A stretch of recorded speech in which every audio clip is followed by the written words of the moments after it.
the kids from Sunday school, you can go to your classes. Shalom, selamat tahun baru. Jangan sampai salah ngomong, selamat ulang tahun lagi ntar. Selamat tahun baru, Happy New Year, bukan Happy Birthday. Saya dilempar batu nanti saudara. Apa kabar semua? Baik, luar biasa. Hari ini ruangan sedikit lebih panas karena AC sedang bermasalah. Ya, tapi biarlah angin dari surga menaungi setiap saudara pagi hari ini. Amin, amin, haleluya. Sudah siap untuk belajar firman Tuhan pagi hari ini? Ya, dengan hati yang siap, dengan hati yang rindu. Oke. Konon pada suatu waktu, ya ini suatu cerita. Jangan dianggap serius, nanti saudara pulang saudara cari di Alkitab mana ayatnya. Enggak ya, ini cerita saudara. Tuhan memanggil 3 malaikatnya sambil memperlihatkan sesuatu, ya katakanlah ini sesuatu, sambil memperlihatkan kepada 3 malaikatnya sesuatu dan berkata, ini namanya kebahagiaan. Ini sangat bernilai sekali, ini dicari dan diperlukan oleh manusia. Simpanlah ini di suatu tempat supaya manusia sendiri yang menemukannya. Jangan di tempat yang terlalu mudah, sebab nanti kebahagiaan ini disia-siakan. Jangan di tempat yang terlalu susah, sehingga tidak bisa ditemukan oleh manusia. Dan yang penting, Tuhan berkata kepada 3 malaikatnya, letakkan kebahagiaan itu di tempat yang bersih. Oke, siap bos, kata malaikat-malaikatnya. Setelah mendapat perintah tersebut, turunlah ke 3 malaikat itu, ya langsung ke bumi untuk meletakkan kebahagiaan tersebut. Tetapi di mana diletakkannya itu terserah mereka bertiga, ya nggak ada perintah khusus taruhnya di mana, hanya di tempat yang bersih. Ya berarti saudara ngikutin. Malaikat pertama memberi usul, kat gimana kalau kita letakkan di puncak gunung yang tinggi? Tetapi malaikat yang kedua dan ketiga enggak setuju. Kemudian malaikat kedua berkata, gimana kalau kita letakkan di dasar samudra? Wah, usul ini pun tidak disepakati oleh 2 malaikat yang lain. Akhirnya malaikat ketiga membisikkan suatu usulan. Ketika malaikat ketiga membisikkan usulan itu, yang lain langsung sepakat. That's a good idea. Ya.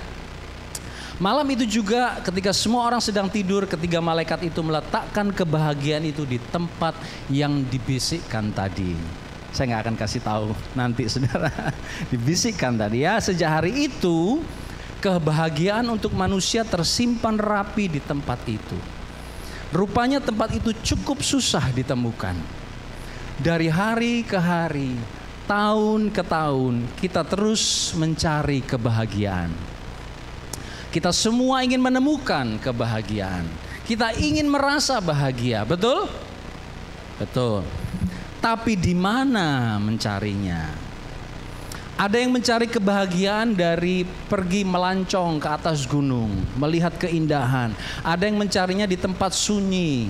Ada yang mencarinya di tempat yang ramai. Kita mencari kebahagiaan di sana, di sini. Ada yang mencari kebahagiaan di toko sale, ya, Black Friday sale, end of year sale, di restoran, di tempat ibadah, tempat olahraga, bioskop, televisi, kantor, pekerjaan dan sebagainya. Ada yang mencari kebahagiaan dengan mencari pacar, ya, dengan mencari gelar, menciptakan lagu, mengarang buku. Pokoknya semua orang ingin menemukan, mencari kebahagiaan. Pernikahan contohnya selalu dihubungkan dengan berbahagia. Diharapkan berbahagia. Orang seakan-akan beranggapan bahwa jika belum menikah berarti belum bahagia. Padahal semua orang juga tahu bahwa menikah tidaklah identik dengan bahagia. Tidak selalu. Ya, juga kekayaan sering dihubungkan dengan kebahagiaan.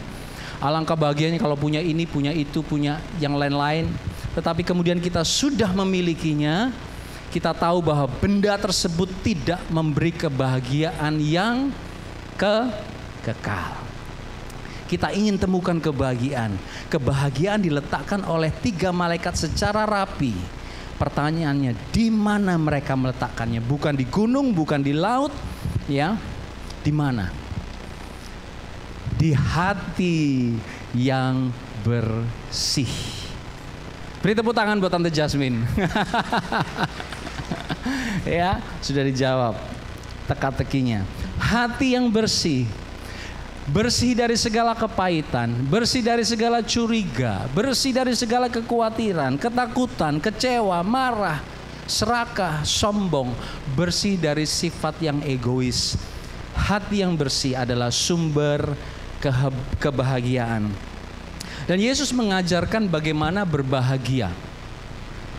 Tentu saja dengan cara Allah, bukan bahagia dengan cara yang diajarkan oleh dunia ini. Dan berharap dan saya berdoa kita masuk tahun 2025 itu dengan sikap hati yang berbahagia. Amin, saudara. Siapa di sini yang nggak mau happy? Semua mau happy pasti, saudara, ya. Tetapi marilah kita belajar untuk berbahagia bukan dengan cara yang diajarkan atau ditunjukkan oleh dunia ini, tetapi dengan cara yang diajarkan dan ditunjukkan oleh Yesus sendiri. Ada amin? Amin. Mari sama-sama kita akan baca dari Matius 5 ayat 1 sampai 12. Suatu pengajaran yang sangat terkenal, ya, very classic, yang diajarkan oleh Yesus kepada murid-muridnya. Oleh karena itu saya beri judul khotbah hari ini, The Pursuit of Happiness, mengejar kebahagiaan. Matius 5 ayat 1 sampai 12. Ketika Yesus melihat orang banyak itu, naiklah ia ke atas bukit, dan setelah ia duduk, datanglah murid-muridnya kepadanya. Maka Yesus pun mulai berbicara dan mengajar mereka. Katanya, berbahagialah orang yang miskin di hadapan Allah, karena merekalah yang empunya kerajaan sorga. Berbahagialah orang yang berduka cita, karena mereka akan dihibur. Berbahagialah orang yang lemah lembut, karena mereka akan memiliki bumi. Berbahagialah orang yang lapar dan haus akan kebenaran, karena mereka akan dipuaskan. Berbahagialah orang yang murah hatinya, karena mereka akan beroleh kemurahan. Berbahagialah orang yang suci hatinya, karena mereka akan melihat Allah. Berbahagialah orang yang membawa damai, karena mereka akan disebut anak-anak Allah. Berbahagialah orang yang dianiaya oleh sebab kebenaran, karena merekalah yang empunya kerajaan sorga. Berbahagialah kamu jika karena aku kamu dicela dan dianiaya, dan kepadamu difitnahkan segala yang jahat. Bersukacita dan berbahagialah, bergembiralah, karena upahmu besar di sorga, sebab demikian juga telah dianiaya nabi-nabi yang sebelum kamu. Saudara, sangat sukar untuk mengerti, bahkan untuk menerima ayat-ayat ini, karena semua pengajaran Yesus itu selalu bertolak belakang. Ya, beberapa kali dalam khotbah saya selalu ingatkan, pengajaran Tuhan Yesus selalu bertolak belakang dengan pengajaran atau cara pandang dunia ini. Contohnya, kalau kamu ingin yang menjadi yang terbesar, kamu harus menjadi hamba, pelayan bagi sesamamu. Itu sesuatu yang bertolak belakang. Ya, begitu juga dengan ucapan bahagia. Ya, ada 8 ucapan bahagia di sini, ya saudara. Dan ucapan bahagia ini konteks dari khotbah di bukit pasal 5 sampai pasal 7 diajarkan oleh Yesus pertama-tama di awal pelayanan dia kepada para muridnya. Makanya di ayat 1 dikatakan, setelah ia duduk, datanglah murid-muridnya kepadanya. Dia mulai ngajar kepada mereka. Dan menurut penelitian, pengajaran ini bukan cuma 1 kali. Ya, pengajaran ini dia ulang berkali-kali supaya di awal dari pemuritan kepada para muridnya, para rasul, para murid ini benar-benar ngerti bahagia menurut konteks kerajaan Allah. Ngerti ya saudara ya? Berkali-kali diulang, bukan cuma ditulisnya memang cuma satu kali. Tetapi menurut tata bahasa dipercaya bahwa Yesus terus menanamkan hal ini kepada murid-muridnya. Berbahagialah kamu kalau kamu miskin di hadapan Allah. Berbahagialah kamu kalau kamu berduka cita. Berbahagialah kamu. Terus ditanamkan, dicekoi kepada mereka. Dan kata bahagia ini saudara, artinya dalam bahasa aslinya makarios. Apa? Makarios. Artinya sebetulnya happy, senang. Tetapi bahasa Indonesia bahkan bahasa Inggris tidak bisa menerjemahkan arti dari sesungguhnya bahasa Yunani ini, makarios. Makarios itu bukan sekedar perasaan bahagia. Kalau kita sebagai manusia, kita senang happy kalau apa? Keadaan menunjang. Betul? Dapat pekerjaan kita happy, dapat promosi kita happy, doa kita dijawab Tuhan kita happy. Tetapi makarios bukan sekedar perasaan happy. Makarios adalah a state of being, suatu keadaan di dalam hidup kita, di dalam batin kita, di dalam pikiran kita yang puas, yang senang, yang diberkati. Bukan sekedar perasaan. Ya, dan kita akan belajar. Oleh karena itu, Yesus mengajarkan kepada para muridnya terus menerus. Kalau kamu dianiaya, you are so lucky. You are so fortunate. Kamu itu diberkati loh kalau kamu itu miskin di hadapan Allah. Kalau kamu berduka cita karena Tuhan, kamu itu diberkati loh. Itu yang Tuhan mau. Intinya kita kira-kira seperti itu. Bukan cuman feel happy enggak kalau kamu berduka cita. Bukan itu Bapak Ibu Saudara arti dari kata berbahagia. Bahkan beberapa ahli memberi arti it's an exclamation. Suatu apa tuh exclamation? Seruan.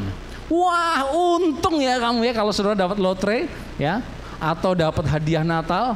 Wah, luar biasa kamu diberkati ya. Beruntung banget.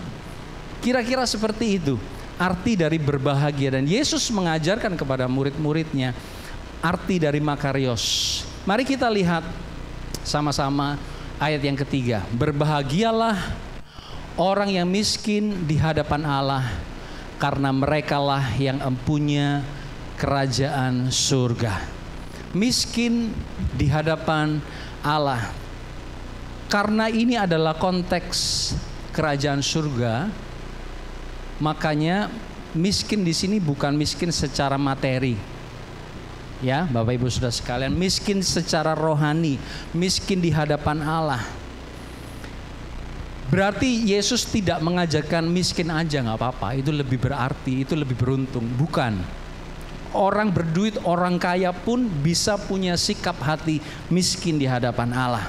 Ya, miskin ini sebagai sikap hati. Miskin sebagai gaya hidup di hadapan Allah.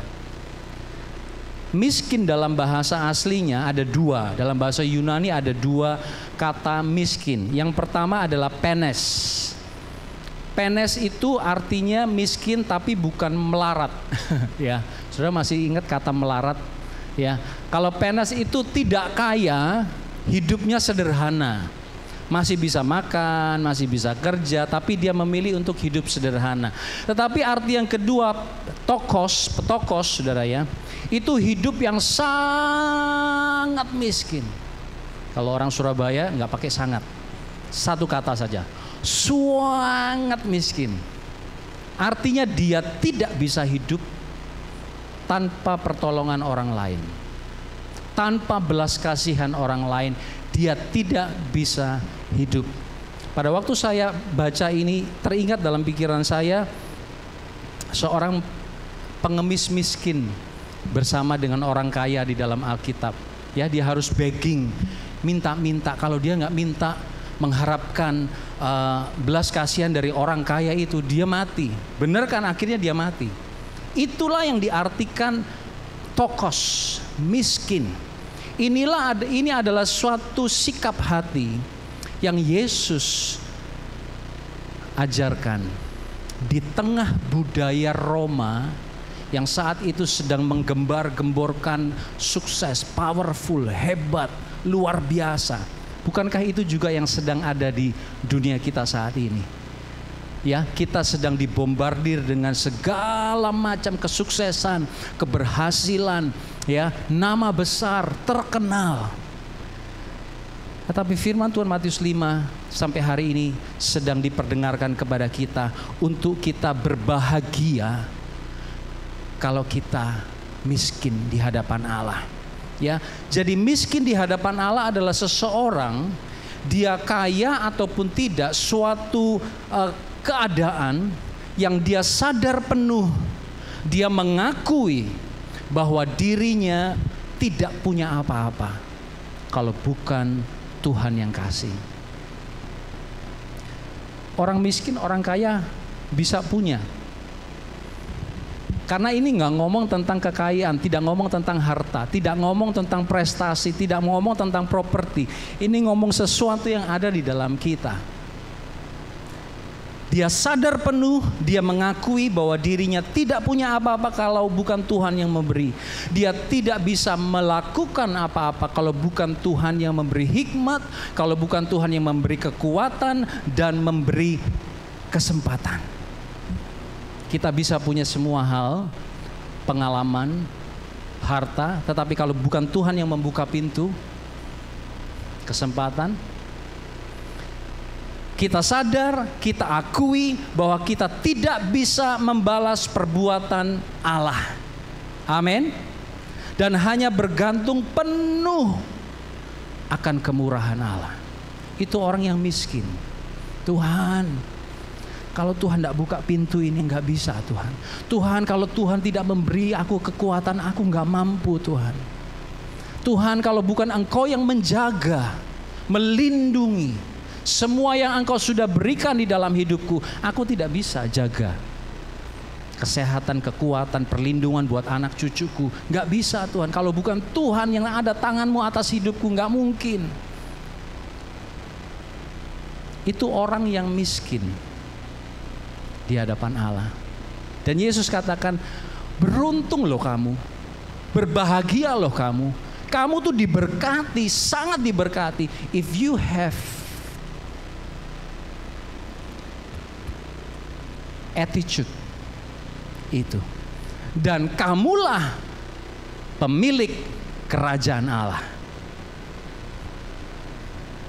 Ya saudara, bukan berarti kalau orang tidak punya apa-apa berarti dia tidak punya apa-apa.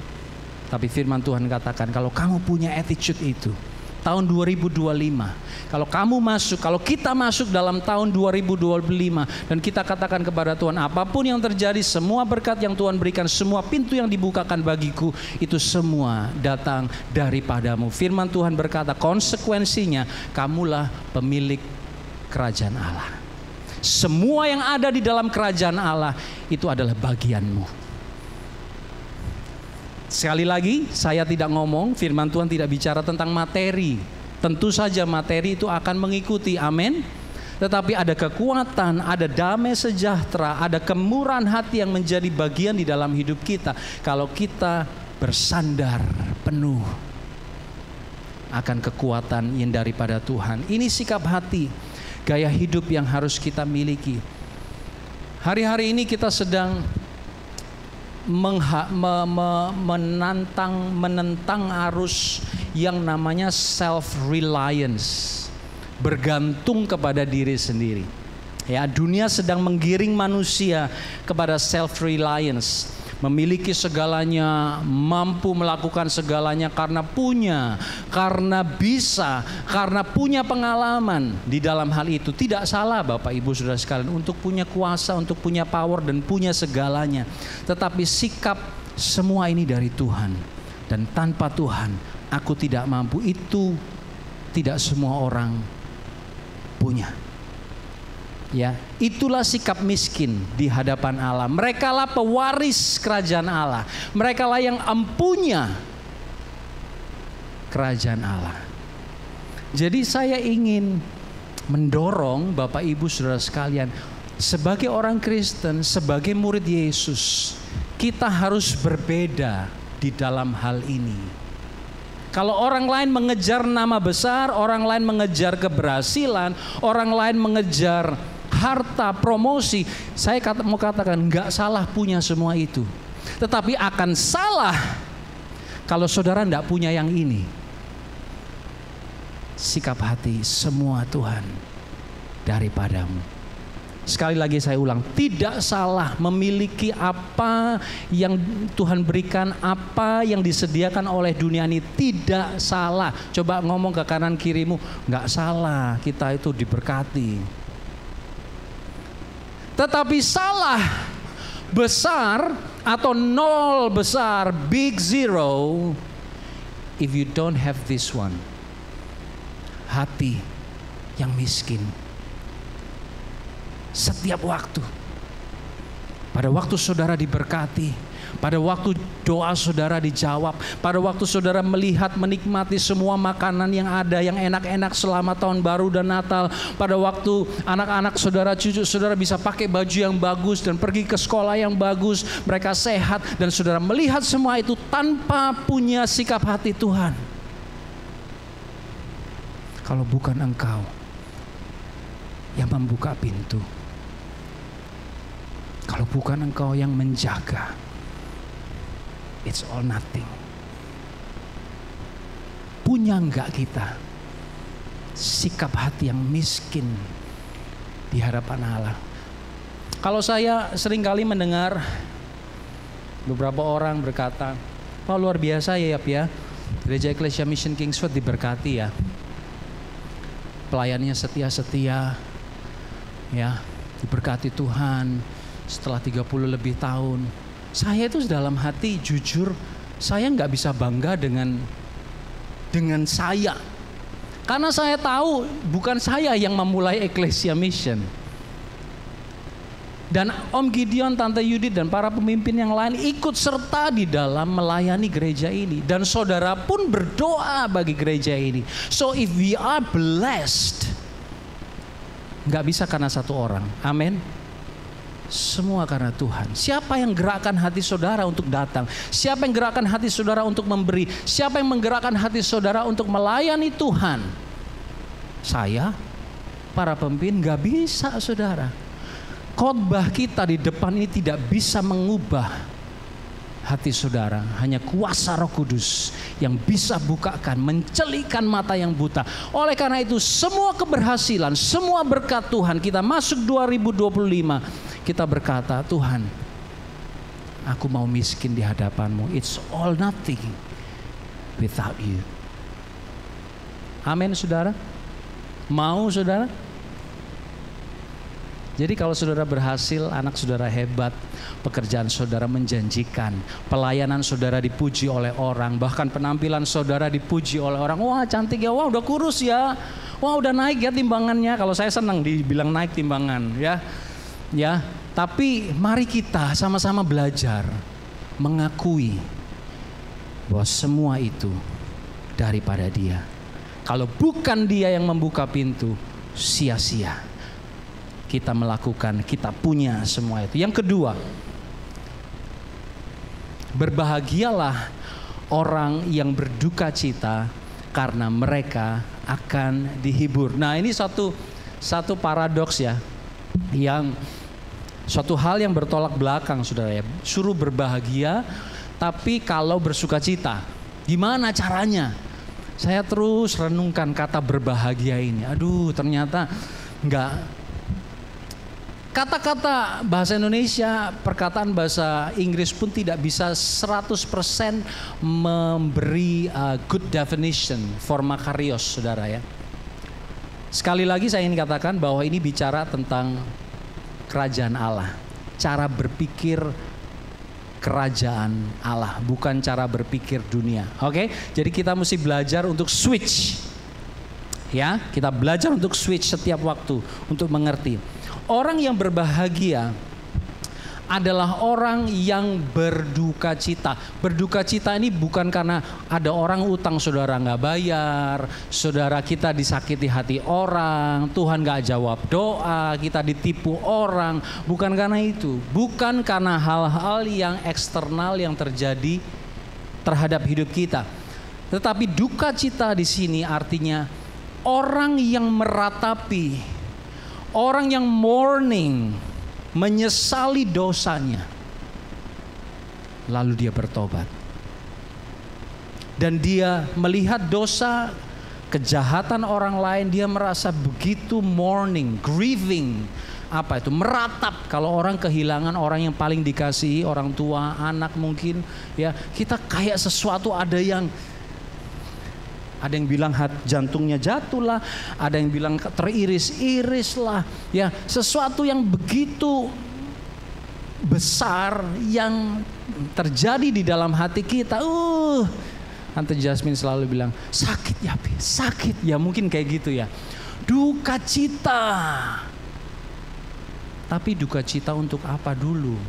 Kalau nangis belum tentu itu definisi dari ayat kedua ini, poin kedua. Nangis kalau dimarahin suami atau dimarahin istri, nangis. Bukan itu. Tetapi duka cita meratapi, kenapa ya Tuhan hidupku ini kok belum menyenangkan hati-Mu? Kenapa ya Tuhan aku kok masih males melayani Tuhan?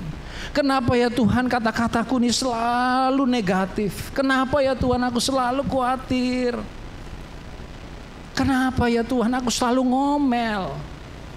Tuhan tolong. Itu duka cita, saudara. Dan melihat orang lain, anak-anak kita mungkin, saudara-saudara kita seiman, mereka yang masih terus jatuh dalam dosa, mereka yang masih terus move away from God. Itu membawa satu duka cita. Seperti kalau contohnya anak saudara. Saudara punya satu plan A buat mereka, tapi mereka tidak mau ngikutin plan saudara, mereka ikut plan F. Kira-kira perasaan saudara bagaimana? Aduh, sedih. Mungkin gak sakit, belum sakit. Ya, kalau setahun 2 tahun masih sedih. Kalau 3-4 tahun malah gak karu-karuan hidup mereka. Rasanya gimana saudara? Sakit. Apalagi kalau anak-anak yang kita kasihi, mereka berkata perkataan-perkataan yang menyakiti hati. Sakit. Kenapa kamu seperti itu? Itulah duka cita yang Yesus ajarkan, ya. Berduka cita karena kita sensitif akan dosa. This is the word. Sensitive to sin.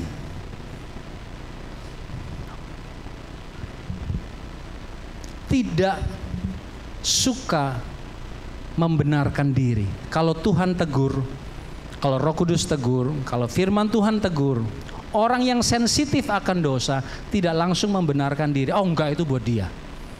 Oh itu suamiku. Iya itu suamiku. Oh itu tetanggaku. Oh itu anakku. Firman Tuhan dia terima, dia kasih buat orang lain. Dia membenarkan diri sendiri. Aku enggak kayak gitu. Itu orang enggak sensitif akan dosa. Ya. Orang yang tidak sensitif akan dosa itu Tuhan sudah kasih tahu, dia nggak mau ampunin. Tuhan sudah kasih firman-Nya, dia mengeraskan hati. Itu nggak sensitif. Ya, menyesal kepada Tuhan, minta ampun dan bertobat dari dosa. Sensitif. Sedikit aja, udah langsung merasa, aduh Tuhan, ampuni ya Tuhan. Tadi udah kesel sama dia karena dia melengos, karena saya nanya sesuatu dia lihatnya ke mata saya tapi kayaknya dia pikirannya ke tempat lain, jadi kesel sama itu orang. Ampun Tuhan, aku sudah mengotori hati. Itu sensitif. Ya. Merasa kalau orang tidak sensitif itu merasa kesalahan orang lain lebih besar daripada kesalahan kita sendiri. Ya, selumbar di mata orang kita bisa lihat dari jauh.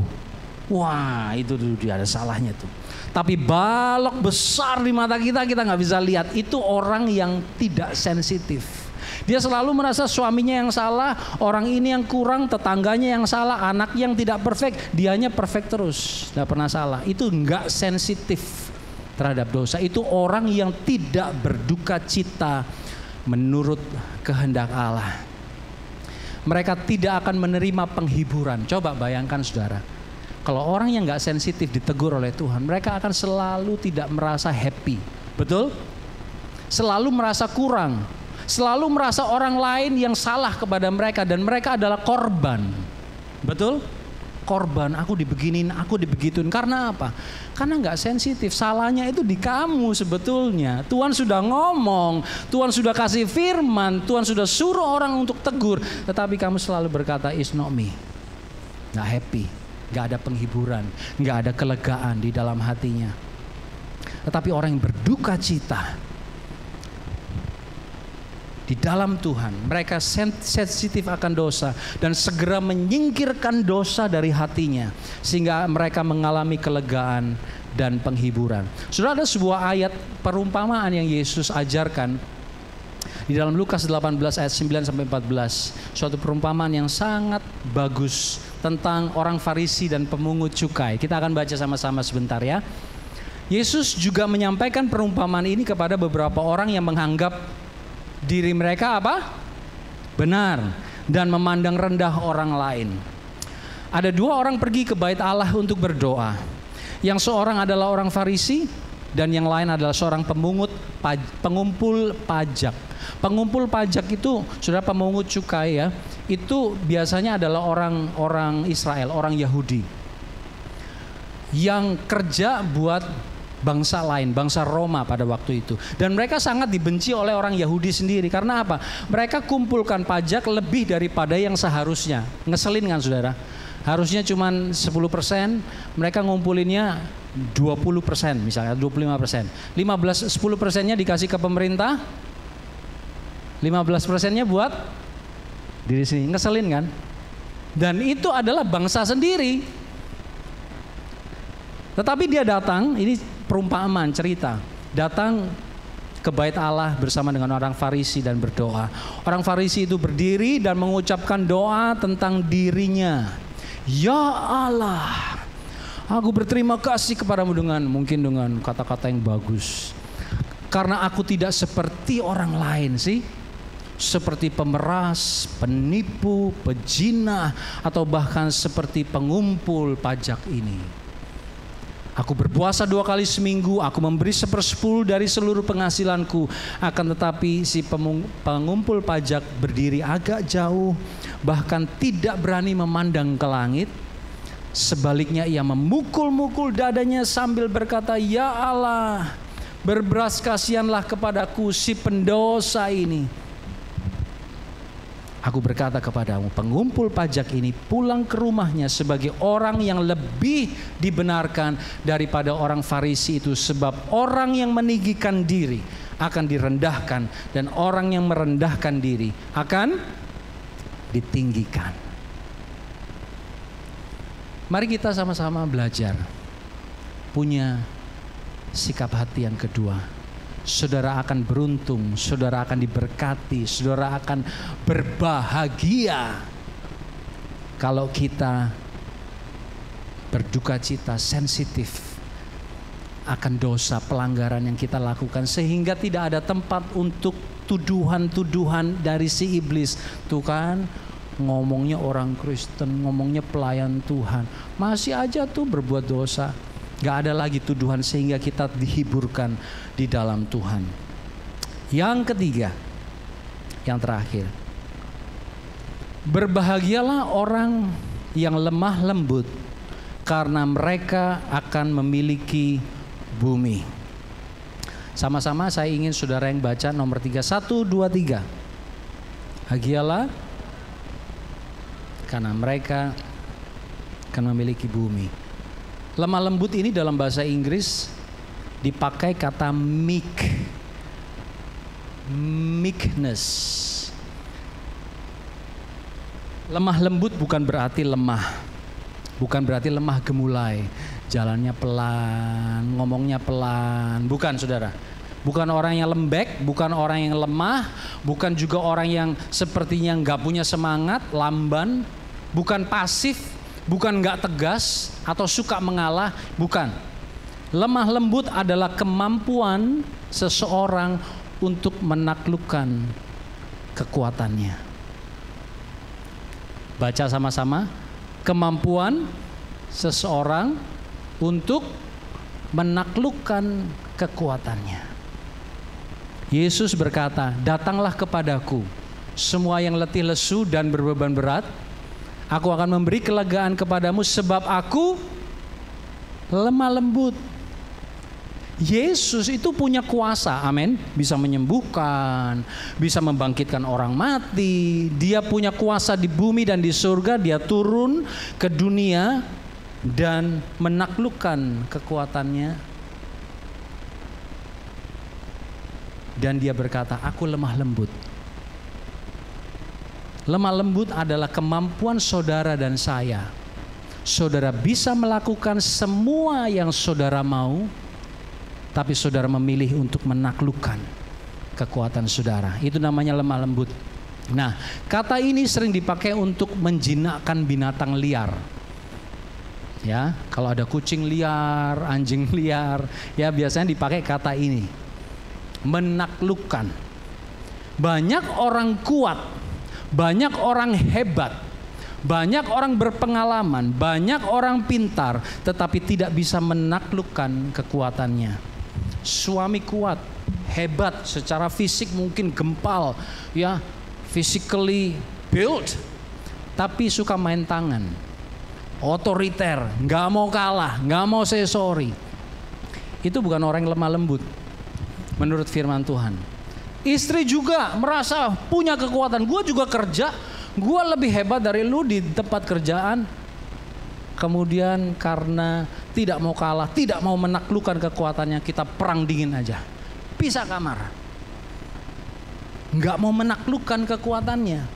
Anak yang berhasil dan kaya tidak mau tunduk dan menghormati orang tua. Orang punya skill, mungkin bahkan bela diri sekalipun, tetapi kalau dia tidak bisa mengatasi kemarahannya, dia bukan lemah lembut. Ya saudara, kekayaan dan pengetahuan yang berlimpah tetapi tidak bisa dikendalikan hanya akan berakhir dengan kehancuran. Saya baca sebuah artikel, mereka yang main lotre, saudara, lottery, 70% dari mereka yang menang lotre,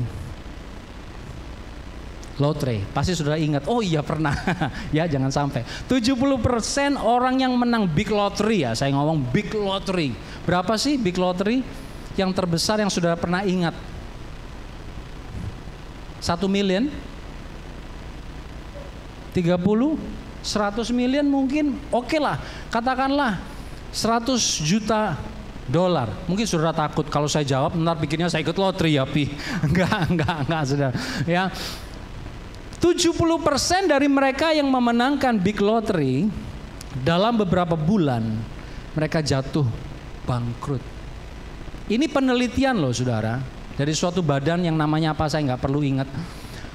Dalam beberapa bulan setelah mereka menang ratusan juta, mereka jatuh miskin, bangkrut, bahkan lebih parah dari mereka sebelum menang. Karena mungkin mentally juga terganggu. Ya, tidak siap dengan mengendalikan kekuatannya. Tidak siap, tidak mampu menaklukkan kekuatannya. Bila kekuatan yang kita miliki kita serahkan kepada kendali Tuhan, maka hasil yang luar biasa akan kita peroleh di dalam hidup kita. Amin. Tuhan, aku cuman bisa berdoa. Tuhan maunya apa dalam hidupku? Ya doain gereja, ya doain orang lain. Tuhan, aku gak bisa pelayanan di panggung atau di gereja. Aku cuma bisa bisnis. Aku cuma punya ini yang aku bisa kerjakan Tuhan. Oke, aku serahkan di bawah kendali Tuhan. Apa yang Engkau mau Tuhan? Kita serahkan kekuatan kita di bawah kendali Tuhan. Itu yang disebut berbahagia.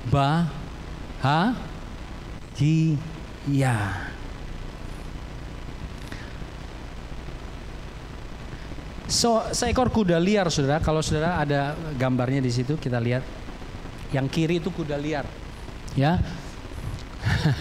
Cari gambarnya, Tante Jasmine tahulah cari gambar susah kan. Kuda liar itu kalau yang kiri apa kan? Kiri itu nggak pakai apa harness kekang, tali kekang ya, dalam bahasa Alkitab tali kekang, harness. Liar, dia nggak bisa dipegang. Dia mau-maunya sendiri. Kalau dia memang memiliki freedom, memang memiliki kebebasan. Dia bisa pergi kemana saja dia mau, dia bisa makan apa saja yang dia mau, betul? Dia mau wandering around, tidur nggak tidur, mau bangun siang terserah dia. Ya, karena tidak dikendalikan. Tapi tidak ada yang bisa mendekati dia, betul? Dia tidak bisa dipakai. Orang mau naik aja ditendang, saudara, benar nggak? Nggak bisa, yang liar ini nggak bisa dipakai. Tapi begitu dia dikendalikan kekuatannya, dia mulai bisa dikasih tali, mulai berguna. Ngerti saudara maksud saya? Mulai ada gunanya dia. Diajar untuk apa biasanya? Race. Nah itu dilatih, makanannya khusus, istirahat, bahkan mungkin dipijet, ada mesinnya kali ya saudara ya. Wong sapi aja dipijet, apa itu namanya dagingnya? Wagyu, is it Wagyu? Atau what? I don't know. Wah ada mesinnya, wah hebat banget saudara. Coba kalau liar, nggak bisa diapa-apain. Dapat special treatment kalau mau mengendalikan kekuatannya, mau menerima hidupnya dipimpin, dikendalikan oleh Tuhan, ada special treatment. Harganya lebih mahal. Udah jinak, mau dikendalikan. Melayani Tuhan yuk, oke ayo. Memberi yuk, ayo. Menginjil yuk, ayo. Tapi kalau yang itu, ke gereja yuk, enggak. Bangun pagi yuk, doa, enggak. Melayani yuk, enggak. Lebih keras lagi, tambah lama tambah keras suaranya saudara. Kayak kuda itu sampai berdiri dia. Wih. Tapi nggak bisa jadi apa-apa. Dia freedom memang bebas. Dunia ini kan sedang ngajarkan you are free. Betul saudara? To do whatever you want. Just do it. Memang betul. Tapi yang nggak bisa dipakai. Nggak efektif. Kekuatannya tidak bisa efektif, efisien. Tapi kalau dia mau ditaklukkan. Kekuatan yang ditaklukkan di bawah kuasa Tuhan. Harganya luar biasa. Ya, malah jadi taruhan. Wah, ini kuda hebat. Orang betting kan, taruhan kan. Mau yang mana, saudara? Kita masuk 2025. Apakah ini yang mau menjadi sikap hati kita? Mau yang jinak atau mau yang liar? Jiar mungkin enggak ya. Jinak dan liar. Kita mau yang jinak karena kekuatan dia bisa diarahkan. Dia dipelihara oleh tuannya. Dia mau tunduk, dia mau dilatih, dia mau dipelihara, dia dapat makanan yang terbaik, dia dijaga karena dia mau tunduk. Kekuatannya sama enggak dengan yang liar? Sama, bahkan kekuatan ukuran daya. Ya, kekuatan mesin ini adalah 10.000 tenaga kuda, horsepower. Ya, saudara.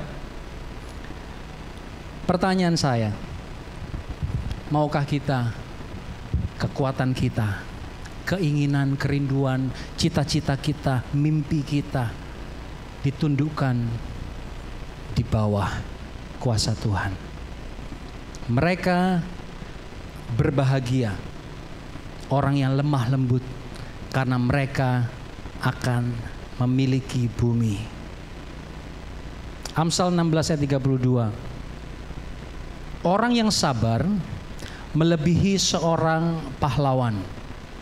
Orang yang menguasai dirinya melebihi orang yang merebut kota. Sama-sama kita baca Amsal 16 ayat 32. 1, 2, 3. Orang yang keras melebihi seorang pahlawan. Orang yang menguasai dirinya melebihi orang yang merebut kota.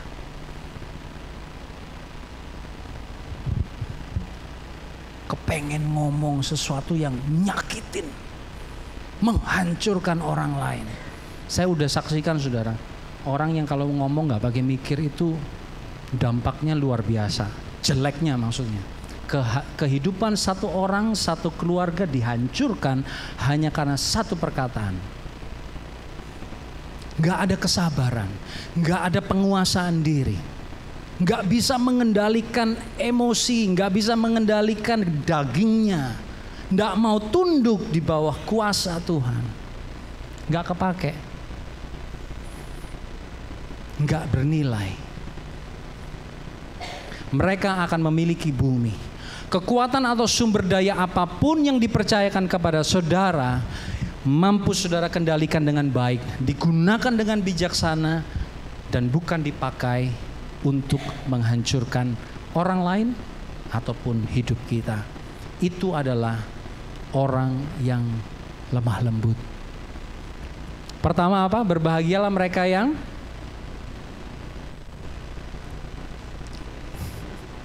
miskin. Ya. Berbahagialah orang yang miskin di hadapan Allah. Yang kedua, berbahagia orang yang berduka cita. Wah, pinter ini. Ketiga, berbahagialah orang yang lemah lembut.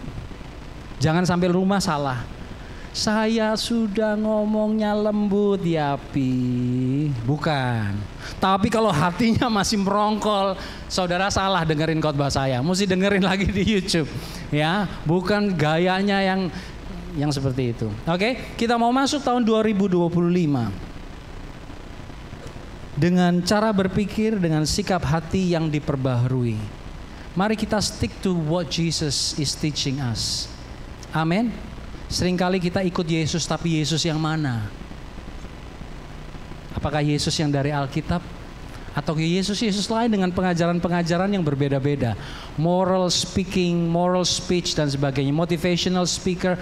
Atau Yesus yang mengajarkan miskin di hadapan Tuhan, mengajarkan duka cita di dalam Tuhan, mengajarkan lemah lembut di dalam Tuhan. Mari kita berdoa. Mari saudara, saya beri waktu saudara untuk merenungkan firman Tuhan ini. It's something yang tidak akan kita dengar, tidak bisa kita temukan di luar sana. Hanya ada di dalam firman Tuhan. Saudara tidak pernah akan belajar hal ini di kampus manapun. Karena dunia ini sedang mengajarkan kepada kita untuk jadi terkenal, untuk jadi hebat, menjadi yang nomor satu. Tapi Yesus datang mengajar kita memiliki sikap hati yang berbeda.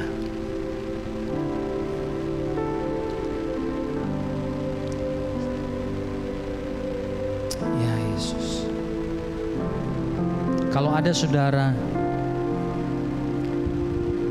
yang Tuhan berbicara secara khusus dalam hati saudara tentang 3 hal ini, mari sensitif kepada Tuhan. Aku mau punya hati yang baru Tuhan. Aku mau punya sikap hati yang baru, sensitif di hadapan-Mu. Jamah hati kami. Bless the Lord, oh my soul. Mari bangkit berdiri sama-sama. His holy name, sing like never before. Oh my soul, I worship your holy name. Say to yourself, bless the Lord, oh my soul.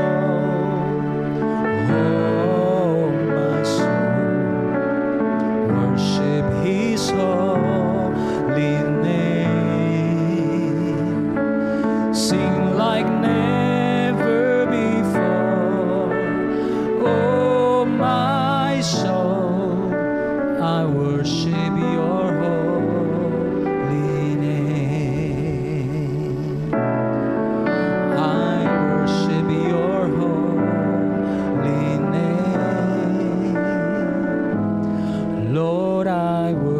worship your holy name.